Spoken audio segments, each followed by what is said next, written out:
doesn't get enough attention in this world and on this timeline? Cishet white men. So thank God for the Democrats who are willing to spend $20 million to step up and woo this underrepresented group of people. So after our devastating loss to Trump back in November, a lot of us Democrats got together and went, hey, so this isn't great. How do we fix it? And some of us were ready with opinions. But louder voices were insistent that we needed to talk about the exodus of white men from the Democratic Party. They talked about the previous gains that were made and then the subsequent losses, as if it had anything to do with anything other than misogyny and racism. So a couple Democrats got together and were like, let's make a project to speak to American men. We're going to call it Speaking to American Men, and it's going to be called SAM for short. And this initiative is going to cost us $20 million over 2 years. But we're going to tell you how to win back the white male vote. Babes, put away that checkbook, because I know that's what you're using. I'll tell you for free. But first, let me go back into this fundraising perspectives that you can go see online. It's fascinatingly terrible. The project itself and the fundraising perspectives was put together largely by these two people here. I don't know them. I'm sure I'm supposed to. I say this with no disrespect intended because I'm sure you were trying to do something good here, but you're wrong. I mean, you're right about a lot of stuff, but your conclusion is wrong. Walk with me. They investigate the feelings of white men, and I assume for purposes of this that it's cishet men. They talk about how white men feel let down by the Democratic Party and life in general, that they're just not a part of the discussion anymore. Babe, that's called equity.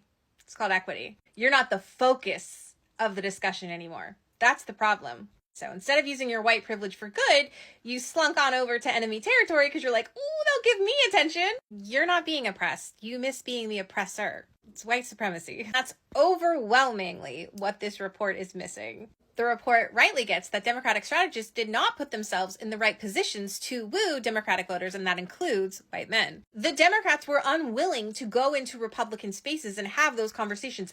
That's an important thing to point out, but guess what? You don't need to target white guys to figure that out. You could just ask any of us. This report is correct that many people do not believe the Democratic Party is fighting for them, that the Democratic Party has lost their way, that they're worried about wages and where they're going to live and how they're going to afford to feed their families. These are things we all believe. The only difference is we didn't seek refuge with Joe Rogan and Charlie Kirk because we didn't have the privilege to do so. Because only some of us are having our bodily organs regulated.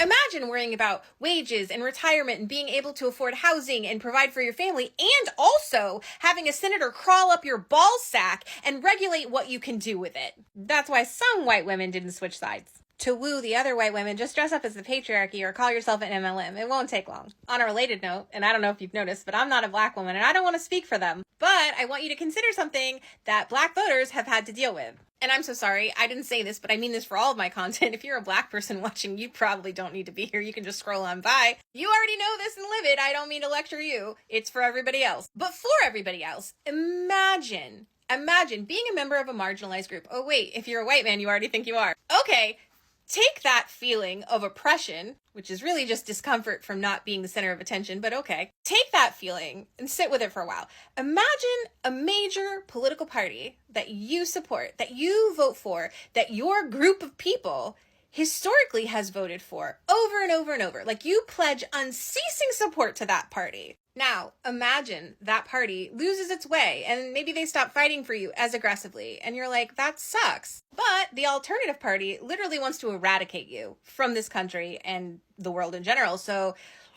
you're going to stick with the one you know, right? Now, imagine this party has a devastating loss. So they step back and they take stock. How can we fix this? And they look at their demographics and they see you, the group that has been consistently loyal to this party. And they think, well, we can just rely on them. And they lazily go after the group of people that actually has been responsible in total for your oppression. And they try to woo them back. You want to lose on purpose? Do you want to lose on purpose? No, see, I'm not a part of the conspiracy theory that thinks you do want to lose on purpose. I think you're really just trying to find your way in this world. So let me help you with that. You need better messaging and better education, because the people who are feeling lost, lonely, and oppressed right now are actually just uncomfortable because they're not being the center of attention, and you need an education campaign that can fix that. You also need to be in the spaces that they frequent. You need to be in the spaces where Fox News is. You need to be in the places where Charlie Kirk is and Nick Fuentes is, and I know that that is uncomfortable enemy territory, but you gotta show up. You need to debate them in their spaces. You need to pay people to help you with talking points, to overcome their disinformation and misinformation. Yeah, it's going to cost a lot of money, but you're the other major political party in this country. Like, find the money. I mean, maybe text the billionaires with the same amount of vigor that you text me consistently after losing things. Sorry, I know it's not the candidates themselves that are sending out those emails. I know it's the companies that you pay on behalf of the Democratic Party that are doing it. Them. That's who I'm talking to. Pay for bots to combat the Republicans. Stop going closer to the center. Nobody wants that. Instead, educate people on why they aren't actually centrists and why Democratic policies would benefit them and why Democrats haven't been able to pass those policies because Republicans keep stopping them. Stand up in the spaces, have basic talking points, and be comfortable enough to share those talking points. That's literally all the Republicans are doing, and they don't even know what they're saying. That's why none of it makes sense. But it looks good if you put it on a meme with an eagle and everybody else is happy. So, in conclusion, you don't need to target white men. You can just find creative and innovative ways to actually sell your message that will actually help the bulk of the American people.